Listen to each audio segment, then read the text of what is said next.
Hi guys, I am back. I know it's been a while. We have been super busy this summer.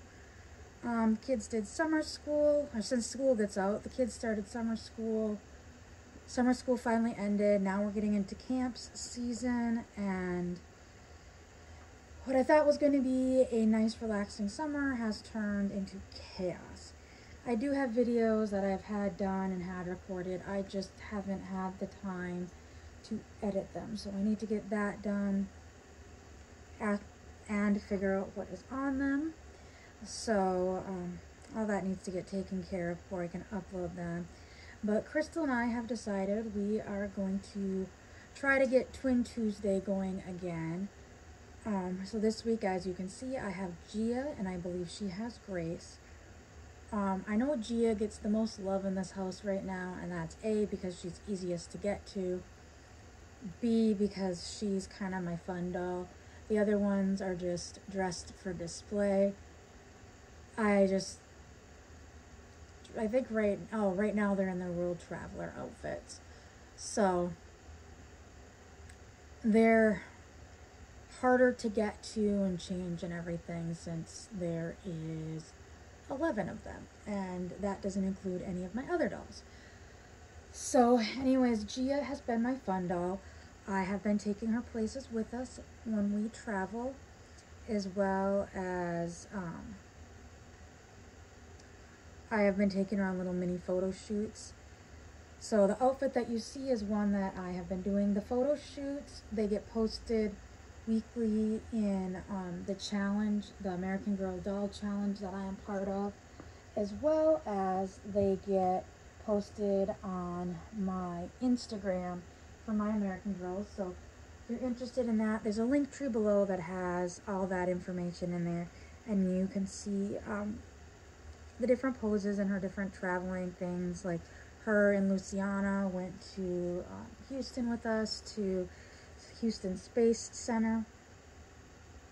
So anyways, we are going to do our Twin Tuesday, getting ready for Canada Day. And then 4th of July is not going to be long after that. Piggy, go in. Go.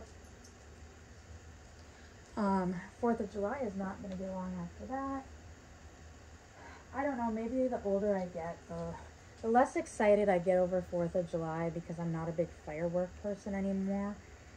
But that is coming up. I am more excited for what happens after the 4th of July. I usually don't talk about this, but one of my favorite bands in the world, and has been a favorite band of mine since I was a very young teen. I think I was a teen when it happened. Is of Blink-182, and I have loved them for years and years and years and years and years. I fell in love with them the first time I heard Damn It on MTV. Like, I remember MTV used to have where they would debut new and up-and-coming artists, and I remember Damn It was one of those songs that I remember watching at my friend's house, and I was just in awe over it, and I absolutely adored the song. And it was a fun, upbeat, catchy song. So I fell in love with the song. I was at my friend's house, who, her mom honestly did not care what we listened to and such, so she literally that day took us to either Sam Goody in the mall or Media Play, and purchased us both Dude Ranch, which was the album that that Damn It is on, and then she also purchased us both Cheershire while we were there. So we both got those CDs that day, and then past that, I have pretty much always pre-ordered most of their albums. Say most. So, those that don't know, Blink-182 broke up for the first time around 2004 or 2005 was the first time they broke up, and then they broke up again in 2012 or 13. But so I pre-ordered Enema of the State. I pre-ordered Take Off Your Pants and Jacket. I pre-ordered Mark, Tom, and Travis, The Enema Strikes Back. I pre-ordered Greatest Hits. And then those I got physical copies of. And then when Neighborhoods was about to come out, I pre-ordered that on Amazon, or on iTunes at the time, now Apple Music. So up until that, I had pre-ordered everything. So after the first split, Tom went ahead and created a new band called Angels and Airwaves, and I really liked them. I so badly wanted to see them in 2010 when they actually came to Fargo, North Dakota. But when they were there, I was on strict bed rest with my son because I had gone into preterm labor with him, so that was an absolute no-go, and I was a little bummed about that. And like I had always told my husband I so badly wanted to see them live. They're one of the band. They were the top of my bucket list of bands to see live. Absolutely wanted to. And he had always said, you know, if they come close, we'll go. If they come close, we'll go. They always just came to Minneapolis. And finally in 2011, they were on their Neighborhoods tour. They were playing Minneapolis the week of my birthday. It was either the week of my birthday or the week before my birthday. And I was dead set we were going. We're going, I'm getting tickets. And my doctor's like, hold the phone, back up. You have less than 6 weeks left in this pregnancy. You're not going anywhere. And she failed to find the humor in me saying, hey, the concert's in St. Paul, so me going to the Blink show, actually, I'll be closer to a better hospital. She did not find the humor in that, and I was still determined I was going to go to this show. I was looking at the ticket prices, I was ready to book, and my husband was like, no, we're listening to the doctor, we're not gonna go, she's the one saying it's not safe. I don't care what I have to do. The next time they are remotely close to us, be it North Dakota, South Dakota, Minnesota, Wisconsin, Montana, like even up to Winnipeg, like into Canada, we will go. So thinking, okay, well, we got plenty of time. I finally calmed down and was like, okay, I was fine with the agreement. And then they broke up again for the second time. And this time it seemed like it was for good. They then brought in, Tom left the band, I should say, for the second time. This time they didn't actually break up. Tom left the band, so therefore they ended up going on with Matt Skiba from Alkaline Trio. And they also came out with California and 9 with Matt. Those ones I did not pre-order. Those I was not really interested in.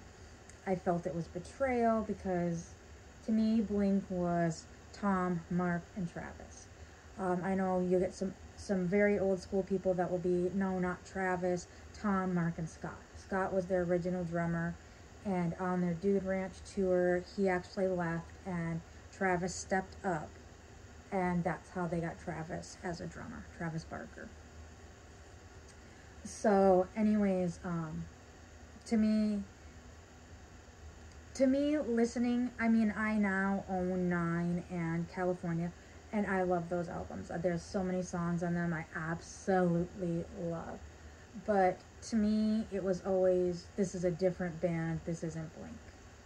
And I had just resigned into, I will never see Blink live. I couldn't bring myself to seeing them live. My whole thought process is if they toured with Matt and pretty much only sang Matt's songs, I would be okay with that, but they didn't. They would sing songs, especially during the 9 tour, more California and 9, but they would also play certain Blink songs, and to me, Matt harmonizes too well with Mark. Like, their vocal pitches are very similar, so they harmonize very well, where Tom has this distinct grit. Tom can sing very well. If you listen to Angels and Airwaves, you can hear it, but in Blink, he has like this raw, gritty sound to him, and it's very unique to him. And I hearing Matt sing Tom songs did not sound right to me, and I just couldn't bring myself to go into the concerts.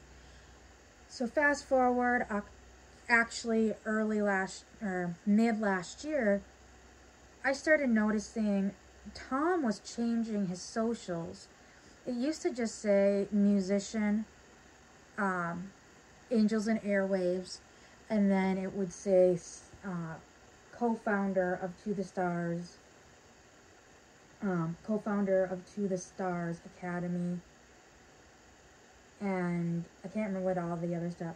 Well, around June, July, somewhere in there, he started changing his socials to adding Blink-182 back.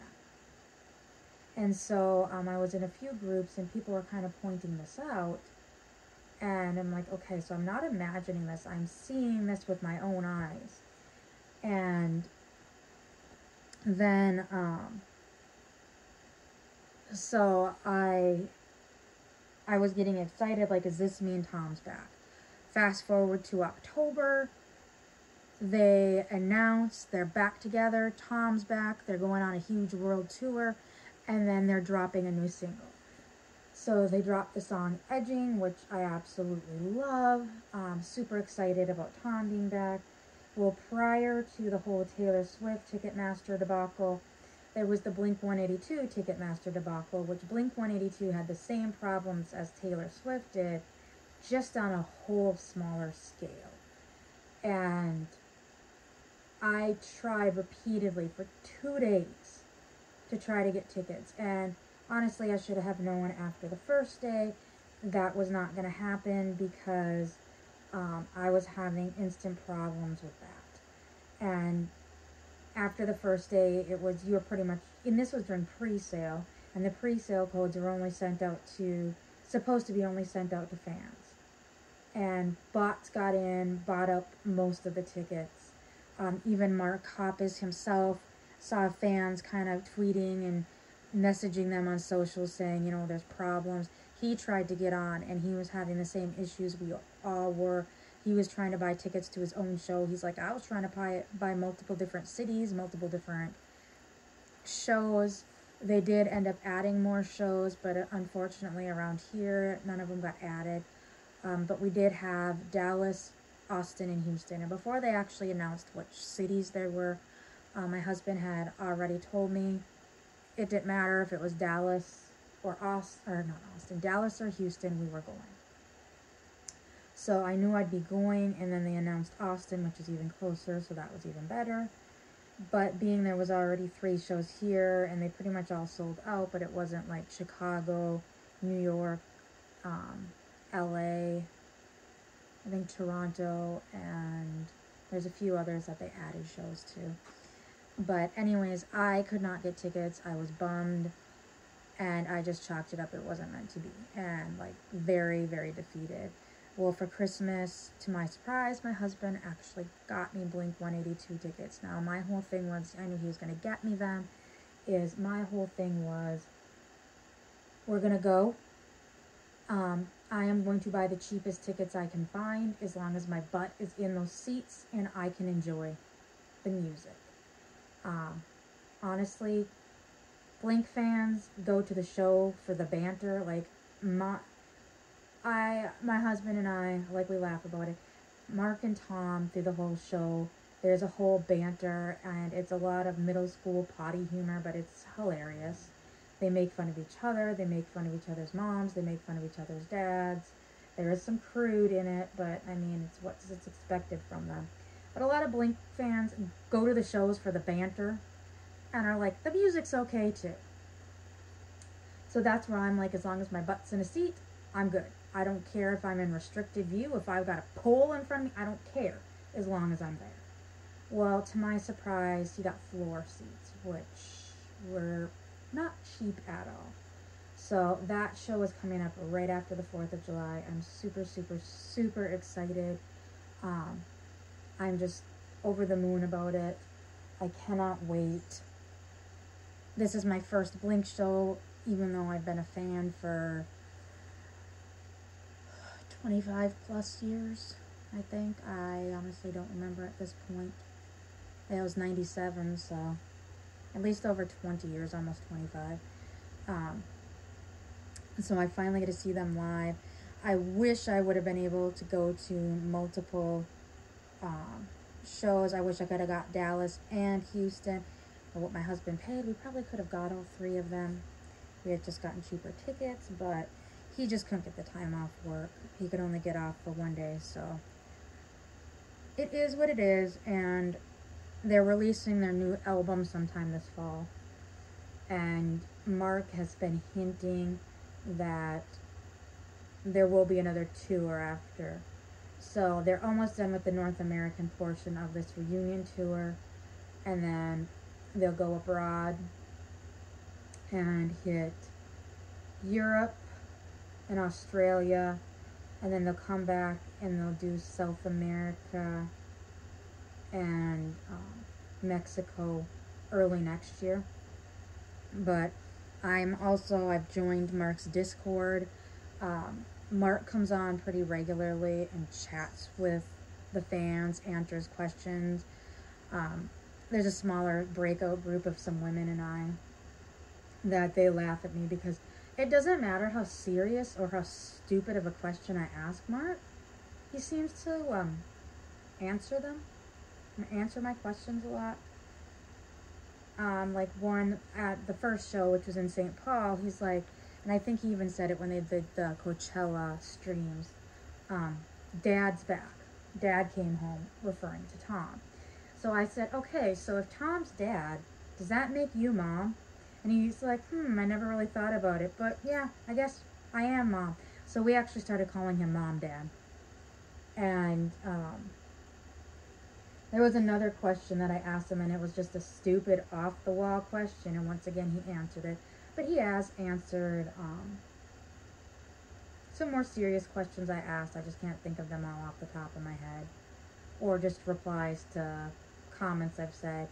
My daughter was ecstatic because she loves Blink-182 as well. Unfortunately, she won't be able to go to the concert, but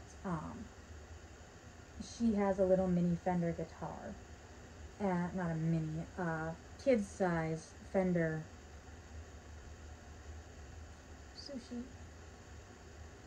Fender guitar. Anyways, so she wanted one of his Hi, my name is Mark octopus stickers.